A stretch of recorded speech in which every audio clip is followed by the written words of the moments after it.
తెలంగాణ హైకోర్టులో మాజీ సీఎం కేసీఆర్ అలాగే హరీష్ రావుకు చొక్కెదురైంది. కాళేశ్వరం అంశాన్ని సీబీఐకి ఇవ్వాలని ప్రభుత్వం నిర్ణయించినట్లు కేసీఆర్ తరపు న్యాయవాదులు కోర్టుకు తెలిపారు. అత్యవసరంగా విచారణ చేయాలని కోరారు. అయితే ఈ కేసును రేపు చూద్దామని హైకోర్టు చెప్పింది.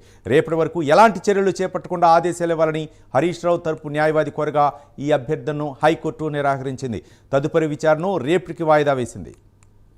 దీనిపై మరిన్ని వివరాలు మా కరెస్పాండెంట్ కుమార్ అందిస్తారు. కుమార్, చెప్పండి, హైకోర్టులో వేసినటువంటి హరీష్ రావు అలాగే కేసీఆర్కి సంబంధించినటువంటి పిటిషన్లో ఎలాంటి విషయాలను వెల్లడించారు? Thank you Ravi. ఏదైతే తెలంగాణలోని ఇప్పుడు కాళేశ్వరం కమిషన్ రిపోర్ట్ ఒక హాట్ టాపిక్గా మారిపోయిందని చెప్పొచ్చు.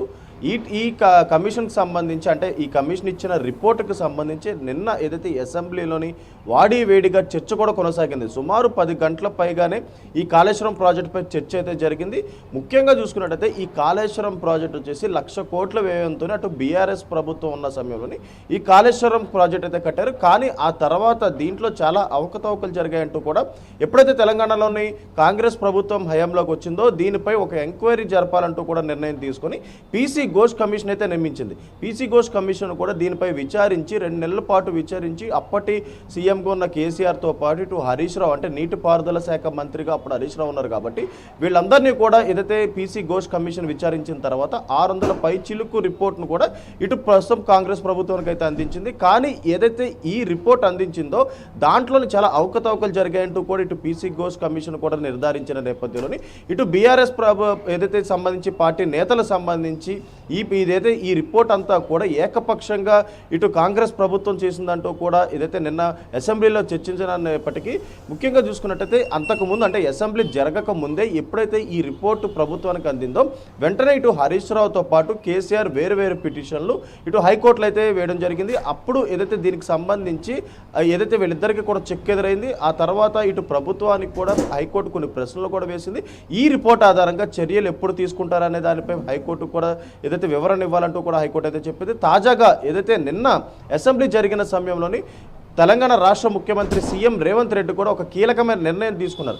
ఈ కాళేశ్వరం కమిషన్ రిపోర్టుకు సంబంధించి సిబిఐ ఎంక్వైరీ వేస్తామంటూ కూడా నిర్ణయం తీసుకున్న నేపథ్యంలో ఈరోజు మరొకసారి ఏదైతే ఆ పిటిషన్ మూవ్ చేయాలంటూ కూడా హైకోర్టులోనైతే వేయడం జరిగింది. అలాగే హైకోర్టు ఏదైతే ఈ పిటిషన్ స్వీకరించిన తర్వాత దీనికి సంబంధించి రేపు విచారిస్తామంటూ కూడా హైకోర్టు స్పష్టం చేసింది. కానీ రేపటి వరకు ఎలాంటి చర్యలు తీసుకోవద్దంటూ కూడా ఇటు హరీష్ రావు అలాగే కేసీఆర్ తరపున న్యాయవాదులు అడిగినప్పటికీ కూడా దీనిపై ఏదైతే ప్రభుత్వం తీసుకున్న నిర్ణయం ఏదైతే ఉందో ఇటు సిబిఐ ఎంక్వైరీ చేస్తామన్నది కాబట్టి దానిపై మేము స్టే ఇవ్వలేము, దానిపై ప్రభుత్వ నిర్ణయాన్ని మేము అడ్డుకోలేమంటూ కూడా ఇటు హైకోర్టు చెప్పిన నేపథ్యంలోని ఈ కేసును వచ్చేసి రేపటికైతే హైకోర్టు అయితే వాయిదా వేసింది. రేపు ఉదయం 10:30 గంటలకు దీనిపై విచారణ జరిగే అవకాశం అవుతుంది. ఇప్పటికే హైకోర్టు కూడా ఇటు ఎలాంటి సిబిఐ ఎంక్వైరీ అయిపోతున్నారనే దానిపై ఇటు హైకోర్టుకి తెలపాలంటూ కూడా ఇటు ప్రభుత్వం తరపున లాయర్ కూడా చెప్పడం జరిగింది. ముఖ్యంగా కాళేశ్వరం కమిషన్ రిపోర్ట్ అనేది ఇప్పుడు సంచలనం మారిపోయింది. ఎందుకంటే ఇటు మేడిగడ్డ బ్యారేజ్ దగ్గర ఏదైతే పిల్లర్ కుంగిపోయినప్పటికీ ఏదైతే కాళేశ్వరం ప్రాజెక్టులోని చాలా అవకతవకలు జరిగినాయి. అలాగే దాన్ని స్ట్రాంగ్ కాంక్రీట్తో కట్టలేదు. కేవలం ఏదైతే ఇటు కొంతమంది నేతలు డబ్బులు దండుకోవడానికే ఈ కాళేశ్వరం ప్రాజెక్టు కట్టారంటూ కూడా ఇటు ప్రభుత్వం ఆరోపిస్తున్న నేపథ్యంలో ఇటు బీఆర్ఎస్ ప్రభుత్వం కూడా దీనిపై పూర్తిగా చర్చించాలంటూ కూడా ఏదైతే నిన్న అసెంబ్లీలో అన్నప్పటికీ కూడా ఇటు సీఎం రేవంత్ రెడ్డి మాత్రం దీనికి సంబంధించి, అంటే ఇటు పీసీ ఘోష్ కమిషన్ రిపోర్ట్ తప్పంటున్నారు కాబట్టి ఖచ్చితంగా దీనిపై సిబిఐ ఎంక్వైరీ వేస్తాం. ముఖ్యంగా కొన్ని రాష్ట్రాలు ఇందులో ఇన్వాల్వ్ అయి ఉన్నాయి కాబట్టి సిబిఐ ఎంక్వైరీ చేస్తే ఖచ్చితంగా ఇందులో ఎలాంటి అవకతవకలు జరిగాయనేది అయితే బయటకు వస్తాయంటూ కూడా ఇటు సీఎం రేవంత్ రెడ్డి చెప్పిన పరిస్థితి ఉంది. ముఖ్యంగా ఇటు సిబిఐ గురించి చూసుకున్నట్టయితే 2022లోని బీఆర్ఎస్ ప్రభుత్వం ఉన్న సమయంలోని ఇటు సిబిఐ ఏదైతే ఎంక్వైరీస్ అన్నీ కూడా తెలంగాణలోని బీఆర్ఎస్ ప్రభుత్వం బ్యాన్ చేసింది.